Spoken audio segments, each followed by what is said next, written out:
오랜만에 만난 친구와 이야기하는데 상대방은 계속 핸드폰만 들여다보고 있어서 마음이 서운했던 적 말입니다. 아니면 가족 모임에 갔는데 다들 각자 핸드폰 화면에만 빠져 있어서 왠지 모르게 쓸쓸함을 느꼈던 순간이요.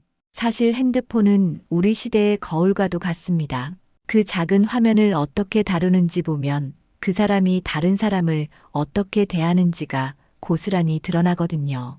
40년 넘게 사람들을 만나고 관찰하면서 깨달은 게 있다면 핸드폰 하나만 봐도 그 사람의 진짜 모습이 다 보인다는 겁니다. 오늘은 특별히 여러분께 사람을 만날 때 꼭 관찰해야 할 핸드폰 사용 습관 5가지를 알려드리려고 합니다. 특히 첫 번째로 말씀드릴 유형은 정말 최악이라고 할 수 있는데요. 이런 사람과는 거리를 두는 게 여러분의 마음 건강에 훨씬 좋습니다. 자, 그럼 지금부터 핸드폰으로 알아보는 사람의 본성 함께 살펴보시죠. 최악의 유형, 대화 중 끊임없이 핸드폰 보는 사람. 여러분, 이런 사람 정말 최악입니다. 얼굴 마주하고 이야기하는데 시선은 계속 핸드폰 화면에 고정되어 있는 사람 말입니다. 입으로는 응, 그래, 아, 그렇구나 하면서도 눈은 한 번도 여러분을 제대로 바라보지 않죠. 이게 얼마나 무례한 행동인지 본인은 모르는 걸까요? 아니면 알면서도 그러는 걸까요? 제가 아는 어떤 분은 남편이 늘 이랬다고 합니다. 퇴근하고 집에 와서 아내가 하루 있었던 일을 이야기하면 소파에 앉아 핸드폰만 들여다보면서 건성으로 대답했대요. 처음엔 피곤해서 그런가 보다 했는데 주말에도 외식할 때도 심지어 결혼 기념일 저녁 식사 중에도 똑같더랍니다. 결국 그 부부는 서로 말을 안 하게 됐고 지금은 한 집에 살면서도 남남처럼 지낸다고 하더군요. 이런 사람들의 공통점이 뭔지 아세요? 상대방을 진심으로 존중하지 않는다는 겁니다. 여러분이 지금 내 앞에서 이야기하고 있는데 그보다 핸드폰 속 세상이 더 중요하다는 거잖아요. 이건 말로는 안 했지만 여러분께 이렇게 말하는 거나 다름없습니다. 넌 내게 그다지 중요한 사람이 아니야. 내 이야기는 별로 관심 없어. 난 지금 더 재미있는 걸 보고 있으니까 방해하지 마. 더 무서운 건 이런 행동이 습관이 되면 나중에는 정말 중요한 순간에도 집중하지 못한다는 겁니다. 자녀가 고민을 털어놓을 때도, 부모님이 건강 이야기를 하실 때도, 배우자가 도움을 요청할 때도 핸드폰에서 눈을 떼지 못하죠. 그러다가 정작 소중한 사람을 잃고 나서야 후회합니다. 왜 그때 제대로 들어주지 못했을까? 왜 그 순간을 놓쳤을까 하면서요. 제가 만난 성공한 사업가 한 분은 이런 말씀을 하시더라고요. 사람을 만날 때는 핸드폰을 아예 가방에 넣어둔다고. 상대방이 누구든 그 시간만큼은 온전히 그 사람에게 집중하는 게 예의이자 진정한 소통의 시작이라면서요. 실제로 그분은 직원들과 면담할 때도 거래처 사람을 만날 때도 항상 핸드폰을 치워두고 상대방의 눈을 보며 대화하신답니다. 그래서인지 그분 주변엔 늘 좋은 사람들이 모이더군요. 여러분, 만약 주변의 대화 중에 계속 핸드폰만 보는 사람이 있다면 한 번쯤 생각해 보세요. 이 사람이 정말 나를 소중히 여기는 사람일까? 앞으로도 이 사람과 깊은 관계를 유지할 수 있을까? 솔직히 말씀드리면 이런 사람과는 진정한 친구가 되기 어렵습니다. 왜냐하면 진짜 관계는 서로를 바라보고 귀 기울이고 마음을 나누는 데서 시작되거든요. 핸드폰 화면이 아니라 서로의 눈을 마주 볼 때 비로소 마음이 통하는 법입니다. 두 번째 위험 신호, 모임에서 혼자 핸드폰만 보는 사람. 여러분, 가족 모임이나 친구들 모임에 가면 꼭 이런 사람 한 명씩은 있습니다. 다들 웃고 떠들며 이야기 나누는데 구석에 혼자 앉아서 핸드폰 화면만 뚫어지게 쳐다보는 사람 말이에요. 가끔 고개 들어서 어색하게 웃다가 다시 핸드폰 속으로 도망가 버리죠. 마치 그 자리에 없는 사람처럼 투명인간처럼 존재감을 지워버립니다. 얼마 전에 제가 참석한 동창 모임에서도 그런 친구가 있었어요. 30년 만에 만난 자리였는데 그 친구는 처음부터 끝까지 거의 말을 안 하더라고요. 다들 옛날 이야기로 꽃을 피우는데 혼자만 핸드폰 게임에 빠져 있었죠. 누가 말을 걸면 짧게 대답하고는 다시 화면으로 시선을 돌렸습니다. 나중에 들어보니 그 친구 회사에서도 그렇다더군요. 회식 자리에서도 늘 구석에 앉아 핸드폰만 만지작거려서 동료들이 어려워한다고. 이런 사람들이 왜 그럴까요? 사실 이들은 진짜 관계 맺기를 두려워합니다. 사람과 사람이 만나면 서로 마음을 열어야 하고 때론 불편한 감정도 나눠야 하는데 그게 부담스러운 거예요. 핸드폰은 완벽한 도피처가 되어주죠. 내가 원할 때만 반응하면 되고 싫으면 언제든 빠져나올 수 있으니까요. 문제는 이런 행동이 반복되면 점점 더 사람들과 멀어진다는 겁니다. 처음엔 사람들이 다가가려고 노력하지만 계속 거부당하면 결국 포기하게 되거든요. 아, 저 사람은 우리랑 어울리고 싶지 않구나. 혼자 있는 걸 좋아하는구나 하면서 더 이상 부르지 않게 됩니다. 그러다 보면 정말로 혼자가 되는 거죠. 제 오랜 친구 중에 한 명이 그랬습니다. 젊었을 때부터 모임에 나와도 늘 핸드폰만 들여다봤어요. 사람들이 불편하다면서요. 그런데 나이 60이 넘으니까 갑자기 외롭다고 하더라고요. 친구들 모임에 가고 싶은데 이제는 아무도 부르지 않는다고, 연락도 안 온다고 한탄했습니다. 그동안 자기가 쌓아놓은 벽이 얼마나 높았는지 그제야 깨달은 거죠. 더 안타까운 건 이런 사람들이 정작 소통을 갈망한다는 겁니다. 핸드폰 속 SNS에서는 열심히 댓글 달고 좋아요 누르고 메시지 주고받으면서 연결되어 있다고 착각하죠. 하지만 화면 속 관계는 진짜가 아닙니다. 위로가 필요할 때 안아줄 수 없고 아플 때 손 잡아줄 수 없어요. 기쁠 때 함께 웃어줄 수도 슬플 때 옆에서 울어줄 수도 없습니다. 여러분, 혹시 모임에서 핸드폰만 보는 사람이 있다면 한 번쯤 따뜻하게 말을 걸어보세요. 어쩌면 그 사람도 다가가고 싶지만 방법을 모르는 것일 수도 있으니까요. 하지만 계속해서 그런 태도를 보인다면 그건 그 사람의 선택입니다. 스스로 관계를 거부하는 사람과 억지로 친해지려고 애쓸 필요는 없어요. 반대로 여러분 자신은 어떤가요? 혹시 불편한 자리에서 핸드폰을 방패막이로 사용하고 있지는 않나요? 기억하세요. 진정한 행복은 화면 속이 아니라 지금 이 순간 내 옆에 있는 사람들과 함께할 때 찾아옵니다. 핸드폰을 내려놓고 주변을 둘러보세요. 거기에 진짜 삶이 있습니다. 세 번째 적신호, 핸드폰으로 남을 무시하는 사람. 여러분, 이건 정말 교묘하고 비열한 행동입니다. 누군가 이야기할 때 일부러 핸드폰을 꺼내서 만지작거리는 사람 있잖아요. 특히 자기보다 약하다고 생각하는 사람이 말할 때, 후배가 의견을 낼 때, 아랫사람이 보고할 때, 갑자기 핸드폰을 들여다보면서 은근히 무시하는 사람 말입니다. 이건 단순한 무례함을 넘어서 일종의 정신적 폭력이라고 할 수 있어요. 제가 예전에 다니던 회사에 이런 부장이 있었습니다. 회의 시간에 젊은 직원이 발표하면 꼭 핸드폰을 꺼내서 뭔가를 확인하는 척했어요. 그러다가 자기보다 높은 사람이 말하면 핸드폰을 치우고 허리를 꼿꼿이 세우죠. 팀원들이 점심 메뉴를 상의할 때도 핸드폰으로 딴짓하다가 임원이 지나가면 벌떡 일어서서 인사했습니다.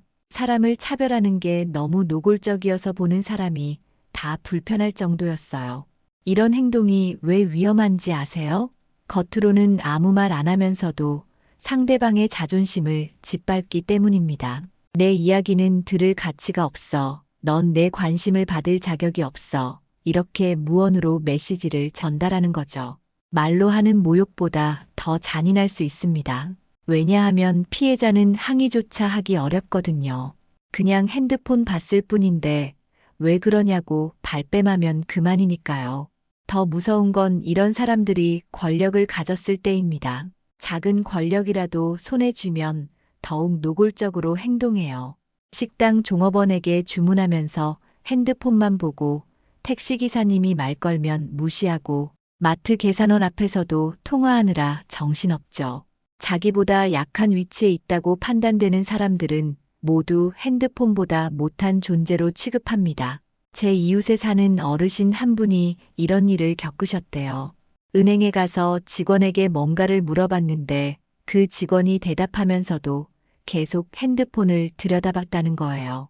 나이 든 사람이라고 무시하는 것 같아서 너무 서운하고 화가 났다고 하시더라고요. 그날 이후로 그 은행은 다시 가지 않는다고 하셨습니다. 보세요. 핸드폰 하나로 사람의 마음에 얼마나 큰 상처를 줄 수 있는지. 이런 사람들의 진짜 정체가 뭔지 아세요? 열등감 덩어리입니다. 진짜 자신감 있는 사람은 누구에게나 정중하게 대하거든요. 청소하시는 분에게도, 경비원 아저씨에게도, 편의점 알바생에게도 똑같이 예의 바르게 행동합니다. 하지만 속이 비어 있는 사람일수록 작은 우월감이라도 느끼려고 안간힘을 쓰죠. 핸드폰이라는 도구를 이용해서 상대방을 깎아내리는 겁니다. 여러분, 만약 누군가가 여러분과 대화하면서 자꾸 핸드폰을 들여다본다면, 특히 다른 사람과는 안 그러면서 유독 여러분에게만 그런다면 그건 명백한 무시입니다. 그런 사람과는 거리를 두세요. 여러분의 소중한 시간과 에너지를 그런 사람에게 쏟을 필요 없습니다. 반대로 생각해보면 우리가 누군가를 진심으로 존중한다는 걸 보여주는 가장 쉬운 방법이 뭔지 아세요? 그 사람과 대화할 때 핸드폰을 내려놓는 겁니다. 그것만으로도 상대방은 자신이 존중받고 있다고 느낍니다. 작은 행동 하나가 관계를 완전히 바꿀 수 있어요. 오늘부터라도 실천해보면 어떨까요? 네 번째 주의 신호, 비밀스럽게 핸드폰 감추는 사람. 여러분, 이런 경험 있으신가요? 같이 있는데 핸드폰에 메시지가 오면 황급히 화면을 뒤집어 놓는 사람, 전화가 와도 누군지 말하지 않고 자리를 피하는 사람, 옆에서 핸드폰 화면이 보일까봐 몸을 돌려서 가리는 사람. 물론 누구나 사생활은 있고 프라이버시는 존중받아야 합니다. 하지만 지나치게 감추려고 하는 행동에는 분명 이유가 있어요. 제가 아는 한 부부 이야기를 들려드릴게요. 아내가 그러더라고요. 남편이 언제부턴가 핸드폰을 화장실까지 들고 간다고. 밥 먹다가도 메시지 소리만 나면 핸드폰을 엎어놓고 통화할 때는 꼭 베란다로 나간대요. 심지어 잠잘 때도 핸드폰을 베개 밑에 넣어둔다는 겁니다. 처음엔 그냥 예민한가 보다 했는데 나중에 알고 보니 주식 투자로 큰 손실을 보고 있었던 거예요. 빚까지 지면서 계속 투자하고 있었는데 그걸 숨기느라 그랬던 거죠. 이렇게 핸드폰을 지나치게 감추는 사람들은 대부분 뭔가 떳떳하지 못한 일을 하고 있습니다. 꼭 불륜이나 바람 같은 것만이 아니에요. 도박, 게임 중독, 과도한 쇼핑, 금전 문제, 회사에서의 문제 등 다양한 비밀을 숨기고 있을 수 있죠. 문제는 이런 비밀이 쌓이면 쌓일수록 관계가 무너진다는 겁니다. 제 친구 하나는 남자친구가 항상 핸드폰을 보호하듯 들고 다닌다고 했어요. 화면 잠금도 복잡하게 해놓고 지문 인식도 자기만 되게 해놨대요. 같이 사진 찍으려고 핸드폰 빌려달라고 하면 극구 거부하고 자기가 직접 찍어준다고 했답니다. 알고 보니 그 남자 여러 명과 동시에 연애하고 있었어요. 각자에게 다른 이야기를 하면서 관계를 유지하고 있었던 거죠. 물론 건강한 프라이버시는 필요합니다. 부부나 연인 사이라도 각자의 영역은 있어야 하고 모든 걸 공유할 필요는 없어요. 친구들과의 사적인 대화, 개인적인 고민, 일과 관련된 기밀사항 등은 당연히 보호받아야 합니다. 하지만 일상적인 상황에서도 극도로 방어적인 태도를 보인다면 그건 분명 문제가 있는 거예요. 진짜 투명한 사람은 핸드폰을 대하는 태도가 자연스럽습니다. 테이블 위에 그냥 올려놓기도 하고 충전하면서 거실에 두기도 하고 가끔은 이것 좀 봐 하면서 재미있는 영상을 공유하기도 하죠. 숨길 게 없으니까 불안해할 이유도 없는 겁니다. 더 중요한 건 이런 행동이 신뢰를 무너뜨린다는 거예요. 한번 의심이 시작되면 걷잡을 수 없이 커집니다. 왜 감추는 거지? 뭘 숨기는 거지? 이런 생각이 들면 관계는 이미 금이 가기 시작한 거예요. 신뢰가 깨진 관계는 아무리 노력해도 예전으로 돌아가기 어렵습니다. 여러분, 만약 가까운 사람이 갑자기 핸드폰을 감추기 시작한다면 주의 깊게 지켜보세요. 단순히 의심하라는 게 아니라 혹시 그 사람이 어려움에 처해 있는 건 아닌지, 도움이 필요한 건 아닌지 살펴보라는 겁니다. 때로는 비밀 뒤에 외로움과 고통이 숨어 있을 수 있으니까요. 그리고 우리 자신도 돌아봐야 합니다. 혹시 나도 불필요하게 뭔가를 감추고 있지는 않은지, 그것 때문에 소중한 사람들과의 관계가 멀어지고 있는 건 아닌지 말이에요. 진정한 관계는 신뢰 위에서 자랍니다. 감추고 숨기는 것보다 솔직하게 나누는 것이 때로는 더 큰 용기일 수 있습니다. 5번째 경고, SNS에 집착하며 현실을 외면하는 사람. 여러분, 이런 사람 주변에 꼭 한 명씩은 있을 겁니다. 가족과 밥 먹으면서도 음식 사진 찍느라 정신없고, 대화하다가도 인스타그램 알림 소리만 나면 바로 확인하는 사람. 현실에서 일어나는 일보다 SNS에 어떻게 보일지를 더 신경 쓰는 사람 말이에요. 함께 있어도 그 사람의 마음은 늘 다른 곳에 가 있는 것 같죠.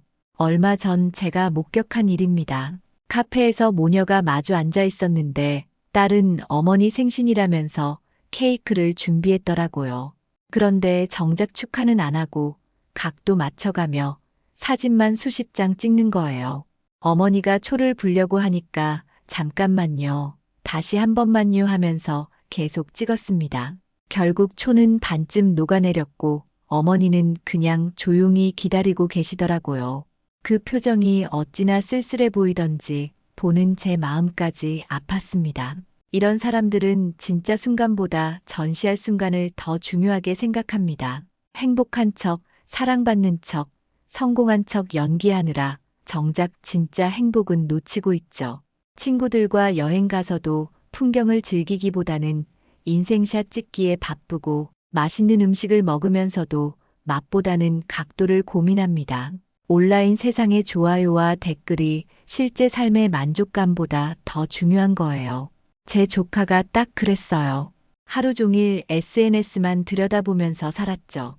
아침에 일어나자마자 인스타그램 확인하고 밥 먹으면서도 틱톡 보고 자기 전까지 페이스북 스크롤하고 가족 모임에 와서도 사진만 찍고는 방에 들어가서 편집하느라 바빴습니다. 그러다가 어느 날 갑자기 우울증이 왔대요. 남들은 다 행복해 보이는데 자기만 불행한 것 같다면서요. SNS에서 본 화려한 삶과 자신의 평범한 일상을 비교하다가 마음이 병든 거죠. 더 큰 문제는 이런 사람들이 진짜 관계를 맺지 못한다는 겁니다. 온라인에서는 수백, 수천 명의 팔로워가 있지만 정작 힘들 때 기댈 사람은 없어요. 생일날 SNS에는 축하 댓글이 수십 개 달려도 실제로 만나서 축하해주는 사람은 없죠. 가상의 관계에 중독되어서 현실의 관계를 소홀히 한 결과입니다. 제가 운영하는 모임에 참석했던 한 여성분이 계셨는데 모임 내내 사진만 찍더라고요. 사람들이 대화하는 모습, 음식, 공간, 뭐든 다 찍었어요. 그런데 정작 대화에는 참여하지 않았습니다. 나중에 SNS를 보니 우리 모임을 마치 자기가 주최한 것처럼 올려놨더라고요. 행복한 일상, 소중한 사람들과의 시간, 이런 문구와 함께요. 실제로는 누구와도 제대로 이야기 나누지 않았는데 말이죠. 이런 사람들의 특징이 또 있어요. 현실의 문제를 직면하지 않으려고 SNS로 도피한다는 겁니다. 부부 사이에 문제가 있으면 해결하려고 노력하는 대신 SNS에 과거 행복했던 사진을 올리고, 직장에서 스트레스 받으면 상사와 대화하는 대신 온라인에서 위로받으려 하죠. 현실은 점점 엉망이 되어 가는데 온라인에서는 완벽한 삶을 연출하는 겁니다. 여러분, 우리 인생의 진짜 순간들은 핸드폰 화면 속이 아니라 바로 지금 여기에 있습니다. 사랑하는 사람의 따뜻한 손길, 함께 나누는 소소한 대화, 같이 웃고 우는 시간들, 이런 것들은 사진으로 담을 수 없어요. 오직 마음으로만 느낄 수 있죠. 혹시 여러분도 SNS에 너무 많은 시간을 쏟고 있지는 않은지 한번 생각해 보세요. 좋아요, 숫자에 일희일비하고 남의 삶과 비교하며 괴로워하고 있지는 않은지요. 기억하세요. SNS에 보이는 삶은 진짜가 아닙니다. 모두가 자기 삶의 가장 좋은 부분만 편집해서 보여주는 거예요. 진짜 삶은 완벽하지 않아도 괜찮습니다. 오히려 불완전하기에 더 아름다운 거니까요. 여러분, 오늘 우리가 함께 살펴본 5가지 핸드폰 사용 습관 어떠셨나요? 혹시 주변에 이런 사람들이 떠오르시나요? 아니면 나 자신의 모습이 보이기도 했나요? 사실 우리 모두는 어느 정도 이런 모습을 가지고 있을 겁니다. 중요한 건 이제부터라도 알아차리고 바꿔나가는 거예요. 핸드폰은 참 신기한 물건입니다. 손바닥만 한 기계 하나로 전 세계와 연결될 수 있고 수많은 정보를 얻을 수 있죠. 하지만 동시에 우리를 가장 가까운 사람들로부터 멀어지게 만들기도 합니다. 연결의 도구가 단절의 원인이 되는 아이러니한 상황이 벌어지는 거예요. 제가 40년 넘게 사람들을 만나고 관찰하면서 깨달은 진리가 하나 있습니다. 진짜 좋은 사람은 핸드폰을 내려놓을 줄 안다는 거예요. 상대방과 대화할 때는 온전히 그 사람에게 집중하고 함께하는 시간을 소중히 여기며 현실의 관계를 가상의 관계보다 우선시합니다. 이런 사람들과 함께 있으면 마음이 편안하고 따뜻해지죠. 반대로 핸드폰에 갇혀 사는 사람들은 늘 불안하고 외롭습니다. 수백 명의 온라인 친구가 있어도 진짜 친구는 없고 매일 수십 개의 메시지를 주고받아도 진짜 대화는 없어요. 화면 속 세상에서는 활발하지만 현실에서는 고립되어 있죠. 이게 과연 우리가 원하는 삶일까요? 여러분께 제안하고 싶은 게 있습니다. 오늘부터 작은 것부터 실천해보면 어떨까요? 가족과 식사할 때는 핸드폰을 다른 방에 두기, 친구를 만날 때는 가방에 넣어두기, 대화 중에는 절대 꺼내지 않기. 처음엔 불안하고 답답할 수도 있어요. 하지만 곧 알게 될 겁니다. 핸드폰 없이도 충분히 행복할 수 있다는 걸, 오히려 더 행복해진다는 걸 말이에요. 그리고 사람을 만날 때 그 사람의 핸드폰 습관을 유심히 관찰해 보세요. 대화 중에 계속 핸드폰을 보는지, 모임에서 혼자 고립되어 있는지, 은근히 무시하는 행동을 하는지, 뭔가를 숨기려 하는지, SNS에 중독되어 있는지, 이런 신호들을 알아차리면 그 사람의 진짜 모습을 볼 수 있습니다. 그리고 그에 맞게 관계의 거리를 조절할 수 있죠. 무엇보다 중요한 건 우리 자신부터 변화하는 겁니다. 내가 먼저 좋은 본보기가 되어야 주변도 변합니다. 상대방의 눈을 보며 대화하고 진심으로 경청하고 함께하는 순간을 즐기세요. 그것만으로도 우리의 인간관계는 놀라울 정도로 달라질 겁니다. 우리에게 주어진 시간은 생각보다 많지 않습니다. 특히 나이가 들수록 시간은 더 빨리 흐르죠. 그 소중한 시간을 차가운 기계 화면이 아닌 따뜻한 사람들과 함께 보내시길 바랍니다. 핸드폰을 내려놓는 순간 진짜 삶이 시작됩니다. 오늘 제 이야기가 여러분께 작은 도움이 되었길 바라며 앞으로도 더 좋은 이야기로 찾아뵙겠습니다. 여러분의 경험도 댓글로 나눠주시면 감사하겠습니다. 우리 모두 함께 배우고 성장해 나가면 좋겠네요. 감사합니다.